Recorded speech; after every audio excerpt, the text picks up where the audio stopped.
Hey everybody, it's Emily. We're going to start the stream in just a few minutes. We're so excited to be live today on YouTube. Hey everybody, it's Emily. We're going to start the stream in just a few minutes. We're so excited to be live today. So there's just a little from? delay. Where'd that come from? My phone. Oh, yeah, mute your phone. Yeah, no, I turned it up to here. Okay. No, but if you have your phone up. Yeah, no, I turned it down. Okay. Yeah. Because then we'll start having the feedback loop.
Hi, everyone.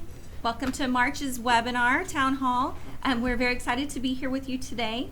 As usual, you have your CRM trio. I'm Michelle Lackey. I'm joined by Emily Smith. Hey, everybody. Happy March. And also our COO and man behind the scenes, the driver of today's keyboard, is Ryan Hodges. Hello. Hello, everyone. So, Emily, you know what this weekend is? No. St. Patrick's Day Parade in Dallas? No, I think that's next weekend. No. Okay, it is spring. Wait, maybe it is.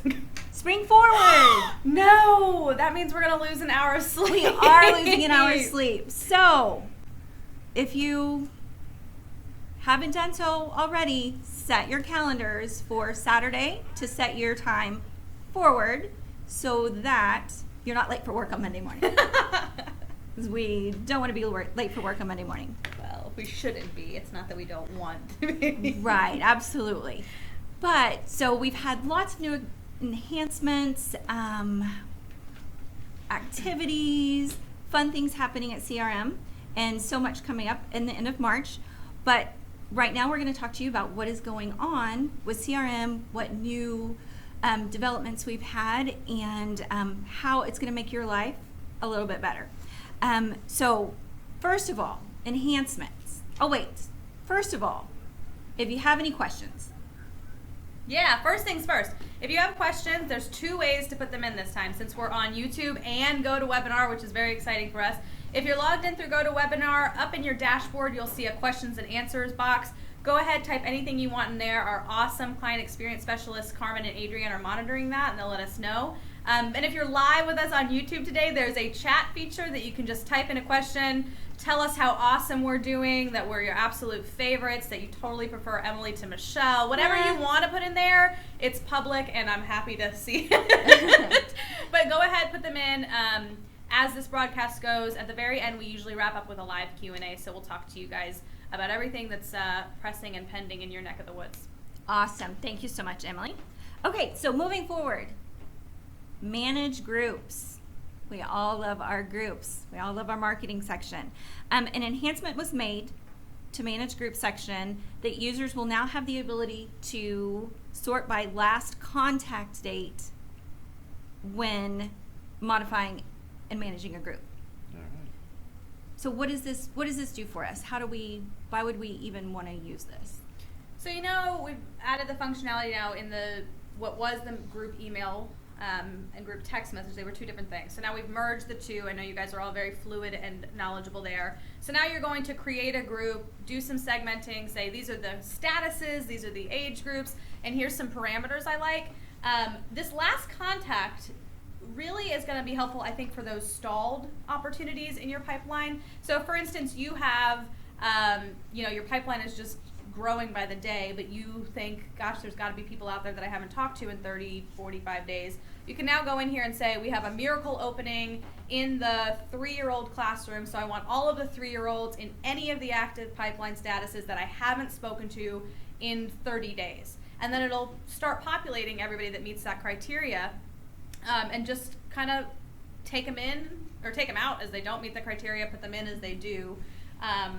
So I just think it's a really good way to get your stalled opportunities, or if you're using this to talk to current parents, maybe parents that you haven't had a follow-up with in 90 days, as an owner or an administrator, I think this is really helpful. Yeah, to re-engage them. That is awesome. Now, the next one I'm super excited about. Others maybe, not loving it so much, but it is mass email copy. So it's really going to, I guess if you are corporate and you have separate regions, for me, it helps me on the back end help you guys.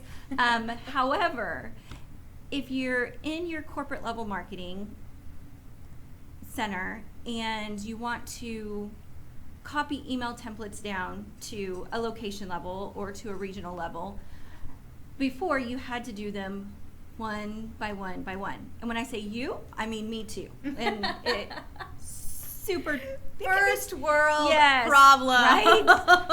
Copy an email template. However, now when you go into your marketing center and you look at your templates, now you have a green plus mark that says mass copy oh, for me. And you can select all or go in and choose the ones that you would like and then copy them. And you choose where you want to drop them. So I think this is helpful, and you asked for this, so you tell me if I'm wrong. But I think this is helpful for those of you who have maybe regions set up, but you have schools within those regions that need the same messaging, but they're not in a group. Yes. They're not in the same region. Mm-hmm. So that, I think, is where this became tricky and quite a headache. You could say I have 4 schools that all need this open house or this toddler promotion, but they are not related in any way other than that I own them. They're just all over the country or all over the state. Yeah. So I think this is probably helpful for those of you that are having that issue. It seems very exciting to me. I also think it's a great way to be a corporate user, work on a lot of branding, a lot of messaging, not let it be visible to any of your location level users, and then bam, turn it on. They have them. Yeah. Yes. But selfishly, yes. Thank you, Ryan. I appreciate it. So hopefully everybody else is excited about that as me. Okay, the next one is in our settings tab, and it's our staff settings. Sorry. Yes, you're correct, Ryan. I am wrong. Reports. Staff reports. So in this instance, an enhancement was made to the staff sessions report that users will now have more detailed view of the staff sessions. So what have you been doing when you're in the system? What does that look like, and why would we? So the staff sessions report was a big upgrade because it let us figure out, is my staff using the system and getting what I'm paying for, basically. But when you ran it, it would say Michelle Lackey logged in for 1 minute, then 2 minutes, then 3 minutes. And I don't know about you guys as owners or administrators, but my first question was like, what the heck could you possibly have done with 1 minute of your time? Let me tell you what you can do with 1 minute. And so I had really always said, like, I wish there was a way to figure out during that session what they changed or what they updated or what they did, so I could go see if there's any red flags. What was Michelle doing when she was logged in? And this now, on our statistical reports, we had added details where you could log in and in your conversion report, click a cell and it would open details of that. So we kind of added that now to the staff sessions report where you can say, okay, Michelle Lackey was logged in for 20 minutes. What damage did she do? It's a lot of damage I can do in 20 minutes, let me tell you. Yeah. So I think Ryan's trying. I'm switching over. Nobody can see what I'm doing. Oh. This is good. Okay. You're just looking at our beautiful faces. So if you're a director on this call, I just want you to keep in mind. Okay, wait, maybe this is a good time while he's finding it to kind of tell you how sessions are calculated. Ryan, do you mind if I do that? And if I say anything wrong, feel free. Okay, so you have a system timeout, which means it will log you out. And most of the time that's defaulted to like 12 hours, 720 minutes. A lot of you guys just said we want it on all day long. But on the staff sessions report, it's calculated by like clicking around. So if you turn it on in the morning, and when I say if, I mean when you go in the morning and you turn on your CRM and just leave it logged in, it can be in the background. And then when you go back to that tab and you start clicking around and changing things and updating statuses and doing your CRM work, it's going to start tracking a session, meaning the time that you've been clicking around and active in the database. When you stop, that session ends, and it'll say, oh, she was logged in for 5 minutes. So that's the difference between a timeout and a session. Okay, now I'm logged in the right database. Switch it over. Here we go. Reports. Drum roll, please. Administrative. Then we click on staff sessions. I'm just going to go back to March 1st. Detailed view, all the organization. And we're going to come down here and see what Chuck's been doing. So there's a good one. He's been in for 1 minute. What could he possibly have done in 1 minute? Well, he actually updated a status and worked on an account. So my, heed my warning, directors, assistant directors on this call. If you are now just going in and clicking around and not actually doing something, red flags. Yes. So I love you, whether you're an administrator or director, assistant director, office manager. I think this is going to be helpful to all of you, but just guys keep that in mind that a session is calculated by time that you are actively working in the database. But also to directors and assistant directors who are quick and proficient and can do things right away, you know what? What did you do when you were in there? Let me show you. I think that's a good point. Yeah. I was just doing a new system training with a group of 12 schools, and we were piloting 4 and then bringing another 4 on, and we were kind of trying to set a benchmark of like what's an appropriate amount of time to be in. And I flat out asked the directors, I don't want to go to your owners and say that 30 minutes a day is appropriate if you can get everything done in 15. So just be honest with me. And I think this does, like Michelle's saying, help you benchmark. Yeah. Do my directors really need to be in it for an hour, or can they be in it for 15 minutes and still get everything they need done? And as always, the more you use it, the easier it gets, the more proficient you become. Yeah, absolutely. So that is awesome. But no, it is great. So you can show what you're doing. The next one, okay, who likes the blue arrows or the red arrows that you click up and down? We hate those arrows. We hate those arrows. Emily's giving it a thumbs down. Those are so 2000 and late is what they are. Well, part of us are 2000 and now. So in our field section, you can now see, you can now click and drag. You're kidding me, Ryan. Wait, where in the system are we going, Michelle? Oh my goodness. Pop quiz. Wait, hold on. I will give you the answer. We're going to system settings and then fields. No, we're going to do back and forth. it's on the kiosk in the web form, everybody. We're moving the fields on the kiosk. That is why I have shameless plugs right here listed on my paper, my notes. Shameless plug, and then we will get to Ryan and what he's doing. Just saying. So, coming up, our lovely Carmen Evans. If you ever wanted to know what a kiosk was and how to use it, she is going to tell you and show you, and we're all going to be there to help you. Probably not me, probably Carmen and Adrian, if we're being honest. But if you go to your kiosk field, now you can... So you click on the kiosk. Check this out. This is magic. You got this right. Okay. You can click and drag these things up and down. Oh my gosh, it's so helpful. I don't know how many of you struggled with kiosks like I did when you wanted to move dividers or move the child age above something. Click. Oh my gosh, click. you have to follow the blue arrows up and down, and you're like, I'm spending 20 minutes moving one field. It was just atrocious. And to be honest, we still have those blue arrows in parts of our system. We do, but now that we know that this is working and it's helpful, I mean, I can't imagine why we wouldn't.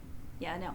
And Ryan has said, let's get it perfect in one spot, and then I heard it this morning. The other thing I wanted to say about kiosks, and maybe you're going to do it, but there used to be an issue copying kiosks. At the very top of the kiosk editor, there was this little button that said copy, and everybody's like, woo, I can go copy it for all 22 locations and change a few things. Just kidding. But the copy button didn't work. So now the copy button is fixed. So I know there's a few of you on this call that are just... you have asked me to do it for you, or it was just a big issue. Now you can copy, you can edit. Life is back to normal. So we're very excited. That is awesome. We love it. Again, shameless plug. Go ahead. I'm sorry. Will you click to edit form locations too, so we can show people that under the kiosk walk-in tour? So I don't know if you all know this, but you can decide, like, I'm creating an open house kiosk, or I'm creating a fall festival kiosk or a community event kiosk, and you can pick the select locations that will see it. I don't think a lot of people do that. Most of the time they just create a kiosk and drop it everywhere. So, little time saver. That is awesome. I will say I just jacked up your demo kiosk form, so thanks, good luck on your demos. Thanks, Hodges. Always something with the COO, I tell you. Good luck on your Who demos. let him in the system? Right? Man. Anyway, moving on. But shameless plug. What day are we doing the kiosk webinar? We are doing it. Hold on. March 21st. March 21st. March 21st. Mark your calendars. So Michelle, is that like a 60-minute thing, or how long do we need to be? You know what? I think we're 30 minutes. 30 max. Yeah. Yep. Okay. Carmen will be our pro that day, and she will get all that information to you. So next, we have people who have wanted to put staff pictures. So when we're sending emails to parents, so they know who we're talking to, what we're looking at, who is sending me this. Now we can add staff photos, one, in our staff settings, and another perk, we can add them in our email template. Shut up. It's true. True story. Oh my God. I've seen it myself. So Ryan, can you show us how we would add a staff photo in their staff account? All right, so first we got to go to our staff settings. Your recording is okay. go to our staff settings. Got to kick the wrong button. And I'm going to go to myself right here. You click edit. When you click edit, you see this lovely upload button. And I just happen to have a picture. Look at that GQ model. Look at that. Wow. Yes, yes. Now once it's uploaded, you can actually click on it and you can crop it, resize it, scale it, whatever you do. Make it go back to normal there and save. Now that it's uploaded, we'll head over to Marketing tab and go into one of our email templates here. And you will see at the very bottom of the list, we have user photo. You also have, where are the other ones in there? You have Marketing. location director photo or Mhm. marketing, anybody that you can assign a position, basically. Yeah, org admin, personal photo, marketing person photo. Now I used user photo right there. You can see I merged it in already. And if I go back home, I'm going to pick So you can Steve check right and here. see what it looks like. And pick an email. I'll pick my template, which was that one. And you can see there is the photo merged in. Wow, Chuck looks Chuck different. Gibbs. That's good. Yeah. I'm confused. You know what? That would be really funny to put Alternate on universe. something and then send it out. And then Chuck walks in and they're like, you're not Chuck Gibbs. He's like, no, really, I am. So, not Chuck. Not Chuck. That would be kind of funny to do in your centers too. Don't do that because you get in big trouble. Yeah. But I think this is awesome. it is awesome. How many times do you guys get a Facebook notification from somebody who doesn't have a picture and you're like, I don't care if that is my mother's name and birthday and street address. I'm not accepting it. Yes, because no. you just don't trust it. So I think we've talked to a lot of you about, maybe layering the emails. If you send out the thank you email, maybe it's got the director's name in it, but then as they get the tour confirmation, maybe it's the tour guide's photo in it. So they're just every step of the way kind of meeting a new one of you face to face, and you're building trust and reputation. I think Absolutely. that's great. Yeah. The only thing I want to tell you guys before you go and just massively update all of your email templates, please do Photos. keep in mind that if you add a new user down the road and you don't immediately upload a photo of them, in those email templates, that merge variable is just going to say user photo, and it's going to look weird and canned. So proceed with caution and be very confident that you're ready to do this before you launch this initiative. But it is, parents love the emails that come and they're personalized. You're just Yeah. showing them who you are and who they're going to meet and greet whenever they see, whenever they come in to tour your centers. Yeah. Awesome. Thank you so much for that. Now, for those of you who have lots of centers, we have lots of reporting, all of that. Now we can go in and deactivate centers within our reports so that we're only reporting on centers that we want or see the centers that we need to see. So really, Well, so I mean, if you have one center, this is not going to be a big deal to you. Right. But if you have handful, 10, 12 centers, you sell one off or you open a new location and close the old location. What was happening before is that you kind of had to pick. We're either going to delete everything out of that location, you're never going to be able to see it ever again, and really delete it. And like, we got really bad looks from Ryan all the time. Like, if you delete it, it's out. gone. Don't ever ask me about it again. Yes. So we really wouldn't do it for you. But then it was messing up your reporting, or like your pick lists were funky and it was annoying to some of you, and I totally understand that. But this gives us the solution to inactivate a center, take it off of reports, take it out of pick lists. But if you ever need that information again, you can go back and activate it on reports and pull what you need out of it. So it's kind of the best of both worlds, and a lot of you were like, that should be easy to fix, but apparently, according to our development team, that is a very difficult thing to try to do, but we finally got it done, Yes. so we're very excited. That is awesome. The big thing is we found a happy medium because we had people at deactivated centers, but they still want to keep the marketing data, and they wanted to keep the data. Then we had people that wanted to delete the data altogether, and so the question was, if we deactivate a center, how do we get both? And the answer is what we did. It is here. So if you will switch to my screen, I will show you here. So if you go into a location, expand all here, and we're going to use Parkview as the example. Oop, I already deactivated it, so I'll reactivate it. Okay, so you see at the inactive and activate button here. It was inactive. I'm going to make it back and forth. So now we're going to go inactive. Basically, it asks if you're shutting it down, you need to shut down all the staff as well. Then you can deactivate all the staff. Yes, no, and then I put my reason in here as town hall.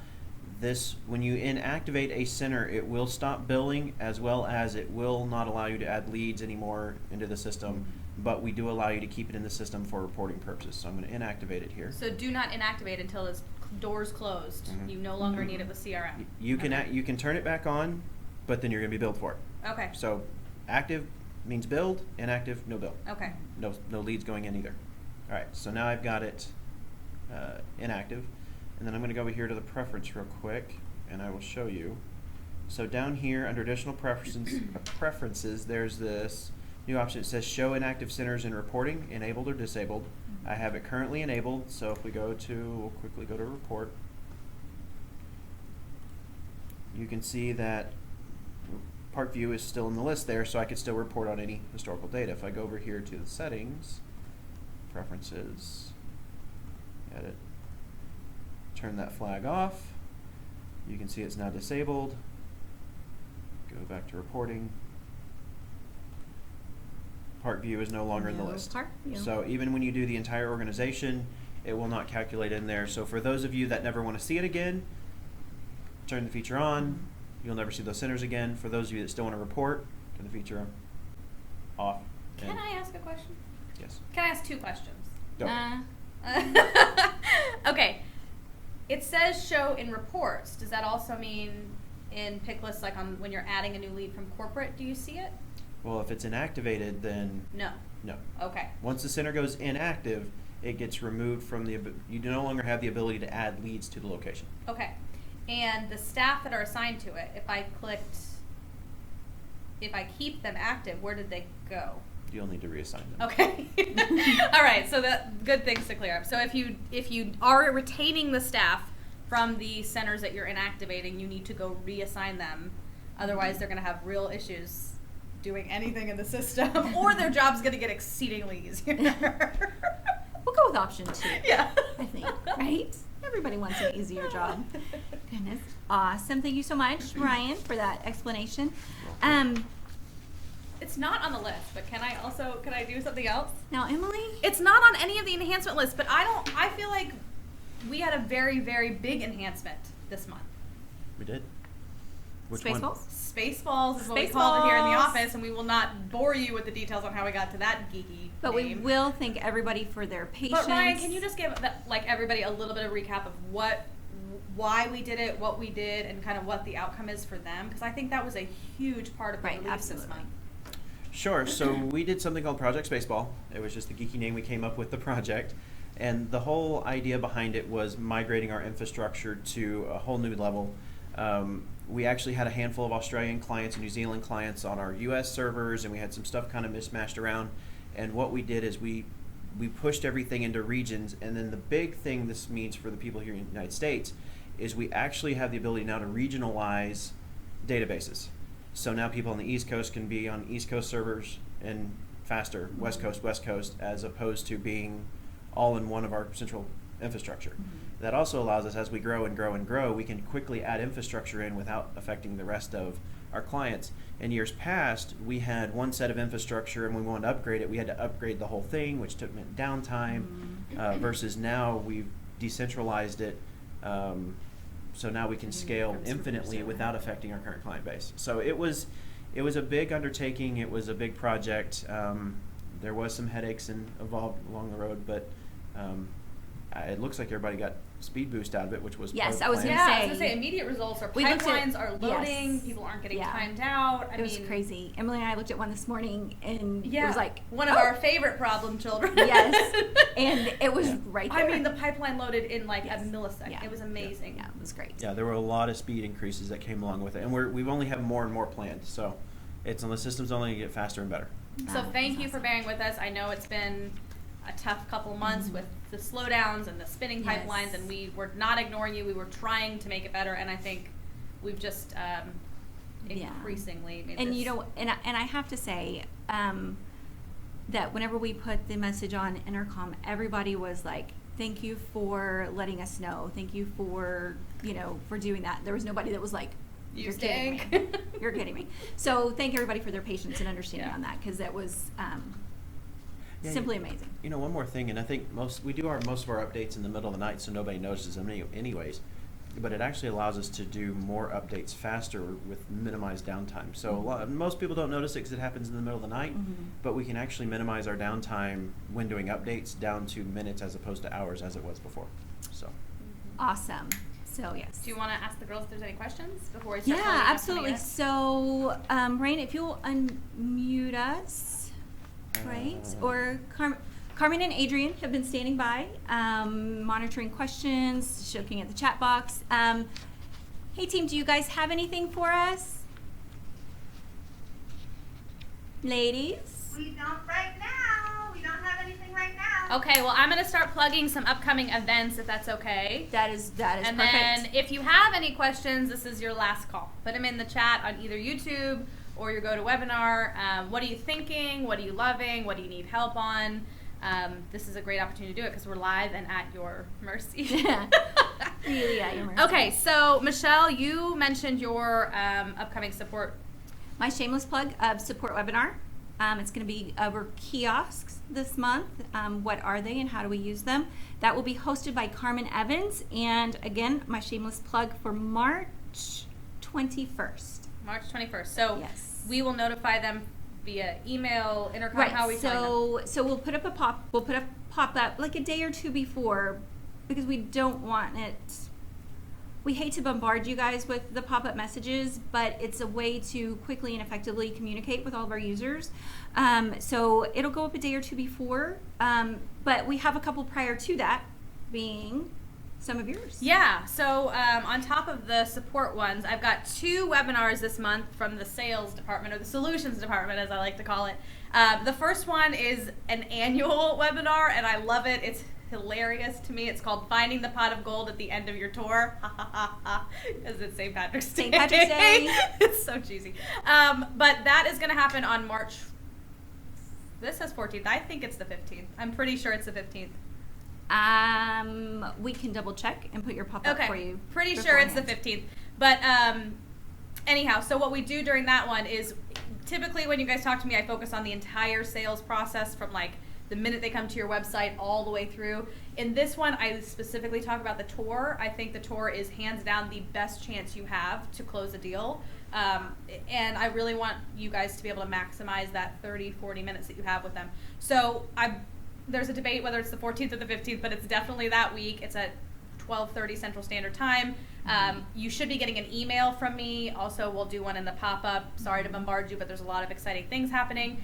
And then as a follow-up to that, usually what happens after I do these webinars is you guys have questions and you ask for trainings and things, very specific things. So I'm going to do a master refresh overview for current users. So almost, it's a demonstration, but not the original salesy one that you went through. We'll do kind of a deeper dive into the system, tab by tab, step by step, to kind of give you guys a better idea of how the system should be working and maybe refresh your memory on what steps you're missing. So that's March 17th. That's actually on St. Patrick's Day. So we'll do Finding the Pot of Gold at the beginning of the week, and then the refresher demonstration on the 17th, and be on the lookout for emails from me and maybe a couple pop-ups about registration.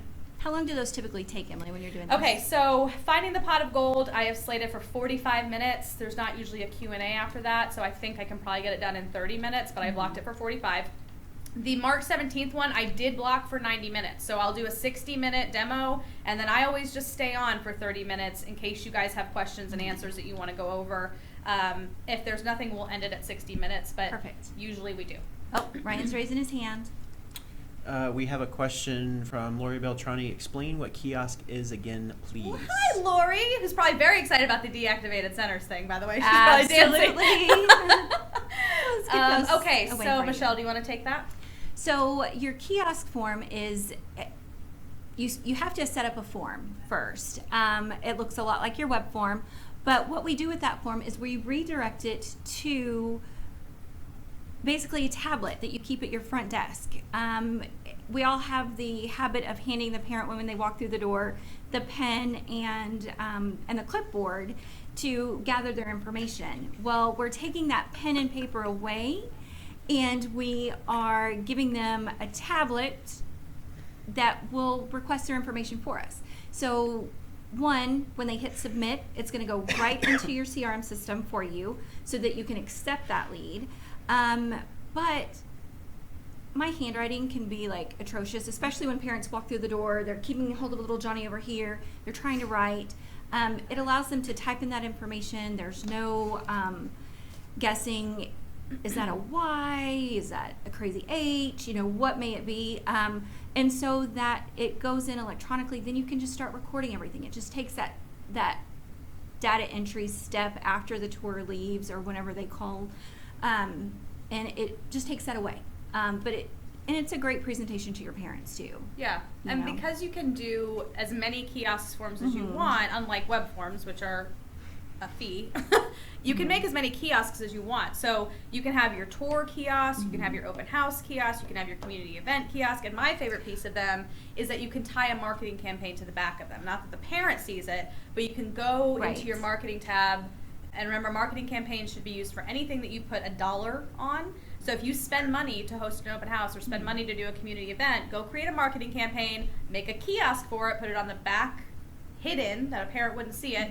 They'll come to your community event, they'll fill out that tablet, send their information into the system, and then you'll know, oh my gosh, we got 67 leads from the community expo we did this week. And if you've ever done, I've done a few marketing events. Yes, we have. Together, and it would have been so nice to have. Do you remember coming home with like stacks of Post-it? Right. Yeah. God. Like, and they went nowhere. Honestly. You win a bike. Yes. Yeah. Everybody gets a bike today, and everybody else is going in the trash because you couldn't read them. They were sloppy. Nobody has time. So they're especially great for that. Or I think when you go to those community events, keep your postcards, right? Because you're going to have 14-year-olds who walk over and fill them out. Fine. But when a real, authentic, good prospect walks up to that booth, here's your kiosk. Can you fill this out while I deal with these 16 people that just want candy and tattoos? Crayons, bags, whatever it may be. Yeah, so I love the kiosk. Yeah, no, they are awesome. And Lori, Carmen will give you, if you have the opportunity to tune into that, you will get more information than you would need to know. But if not, just give us a call, submit a ticket, anything like that. We can always do that training one-off as well. And Tiffany, as far as the needing different tablets, no, you can use one tablet. The kiosk is hosted on basically just a .com. It's just a URL. So what we've done is put usually different shortcuts on your tablet home screen. So one would say walk-in tour, one would say community event. Just name those shortcuts, and then when you get to the event, pop it open. Or when you're opening the school for the day, pop open your kiosk and just leave it open. Perfect. Anything else? Do we have anything on GoToMeeting, Carmen? Yes. One question was, Matthew Bundy missed the beginning of the town hall. He'd like to know how he can view it again. Matthew Bundy is a very busy man, so that's acceptable just this one time. Right. It's like, come on now, Matthew. So I think, Brian, now that it's hosted on YouTube, what does that mean? Should it just be... Okay, now shameless plug, my turn? Shameless plug, yes.